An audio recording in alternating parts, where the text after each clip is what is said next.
Russian gas is still flowing to Germany, but the government wants to be prepared in case the taps are suddenly switched off. It triggered an early warning status for gas supplies. It's the first of 3 steps in a gas emergency plan for Germany. Economy Minister Robert Habeck announced that a crisis team will now closely monitor supplies so that further steps can be taken if necessary. Supplies are secure, all contracts are being fulfilled, and gas and oil are arriving in Germany as planned. So this is a preventive or precautionary step. There is concern that Russia could cut gas deliveries to Europe unless they are paid for in rubles, which Germany and other G7 countries refuse to do. But Germany is heavily dependent on Russian gas, importing up to 55% of its total supply from there. Habeck is also calling on everyone in Germany to reduce their own consumption. Every kilowatt hour of energy saved helps, and that's why I would like to combine the triggering of this early warning for gas supplies with the appeal for companies and private consumers to help. You're helping Germany, you're helping Ukraine when you reduce your use of gas or energy in general. Germany's industry would be disrupted if the gas flow were to stop. Lawmakers are working on a plan to support the sector. Some industries, you cannot just turn it off and on, then the whole production line is broken. So it's really important that we keep the things running, and therefore we are working really hard in the background on some measures that will help small, medium, but also all the large companies in Germany through these rough and tough times. So far, Germany's gas supplies are not directly under threat. But the country wants to set up all possible precautions if indeed supplies were suddenly cut. For more on this, I'm now joined by my colleague Aaron Tilton from the DW Business Desk. Aaron, after this phone call between Putin and Scholz, where are we with all of this? Well, I mean, at the moment, basically, Putin has announced that the Western powers, more specifically Germany, will be allowed to continue paying for their gas shipments in whatever they agreed to in their contracts, be it dollars or euros. And, of course, he stepped back a little bit from this demand that they change all of these contracts and all these payments over to rubles. This comes probably not as much of a surprise, to be absolutely honest, if you ask me. I mean, we've already seen moves by the G7 to reject this motion. We've also seen moves by the German government. They've introduced the first step of a 3-step emergency gas supply plan, which would allow the government to continue supplying both industrial and private consumers with gas if Russia were to actually stop their shipments. And also, at the same time, we've seen announcements from the United States that they're going to be delivering some, if I'm not mistaken, 15 billion more cubic meters of liquefied natural gas to Europe moving forward this year, with more to come. So right now, to be absolutely honest, it's kind of a continuation of the status quo. Europe is still going to be getting the gas that it needs. Germany is still going to be getting the gas it needs. You have to remember, Germany depends to about 50% on Russian gas. So it's kind of a continuation of where we were a couple of weeks ago, and kind of shows that if you really think about it, this was a bit of economic brinkmanship on the part of the Kremlin more than it was any type of serious move to change the face of international trade. Let's talk about that brinkmanship. Putin demanded that importers of Russian gas pay in rubles. Has he blinked here, or does that assessment go too far? It depends on really how you want to look at it. You have to remember, and I've been reporting from Russia for us for 7 or 8 years at this point.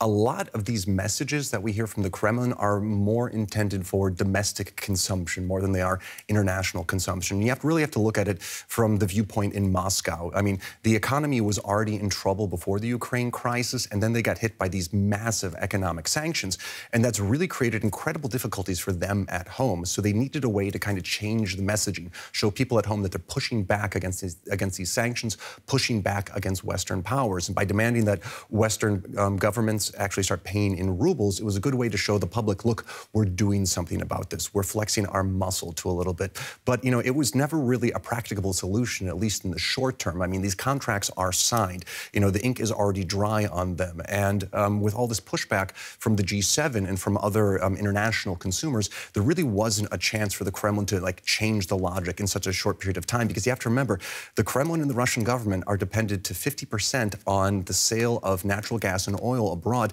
to actually fund their government. So if they were to stop all sales, then they would have a huge hole in their budget, and that is would have come at a time when they have incredible expenses keeping up this war going on in Ukraine. So really, I do think that this whole message was more designed for the Russian public at home more than it was the European partners of Vladimir Putin. Now, Vladimir Putin is meeting with Gazprom and Russian central bank officials today. What are you expecting to come out of that meeting? Well, officially on the docket, they're going to discuss this whole ruble proposition. Basically, they want to see when they can change these contracts moving forward. They want to see if there's a way to actually change them and force Western powers to start paying in rubles. And that actually, it makes sense from their standpoint.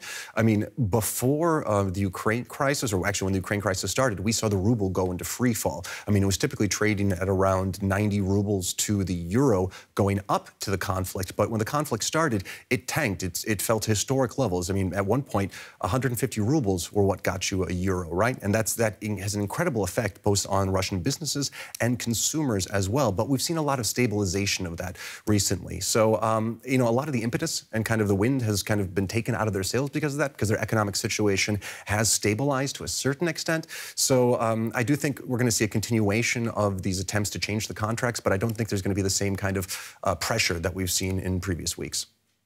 DW Business's Aaron Tilton for us there. Thanks, Aaron. Thank you.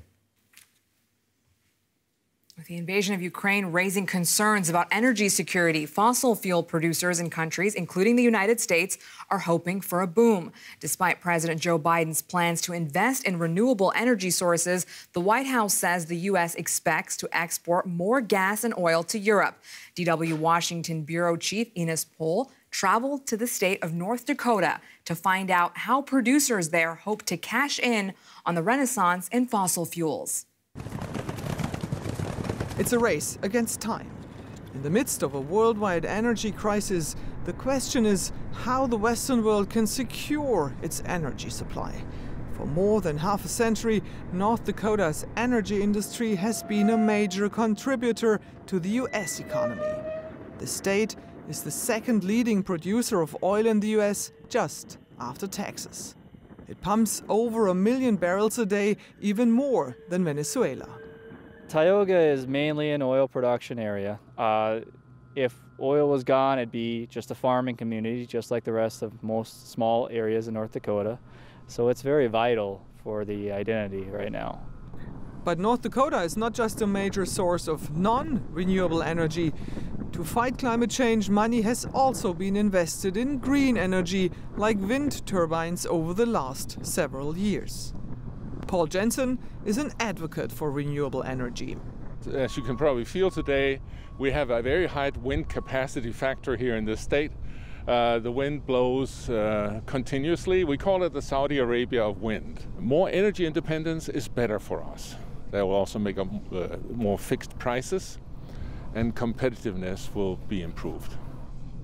Here we see the two worlds collide. On the one side, we see a symbol of the old fossil fuel world, a substation of a gas pipeline. On the other side, we see hundreds of wind turbines representing a world of renewable energy.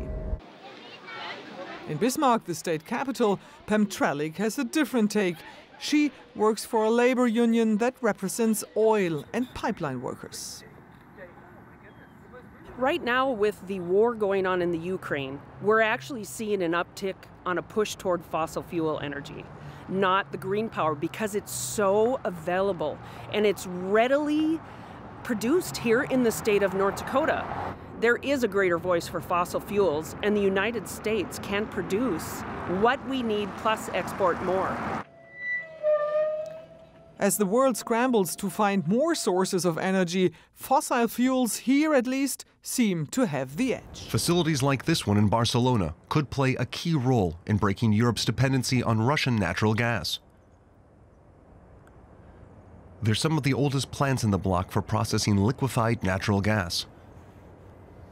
And soon enough, they could be handling new supplies of LNG from the United States. Jointly, the 6 plants in Spain handle 40% of the total capacity in continental Europe.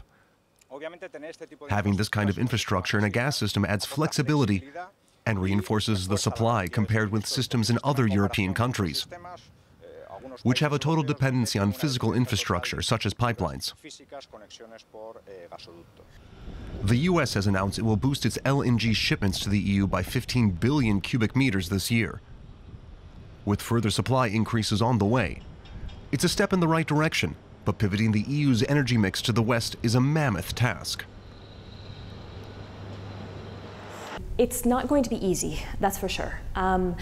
The EU has a plan. It's the Repower EU. It's going to be important how we combine our efforts in this sense, how EU countries work together in relating to these new suppliers, for example. And that teamwork will be critical if the EU is to reach its goal of completely phasing out Russian gas deliveries by the end of the decade.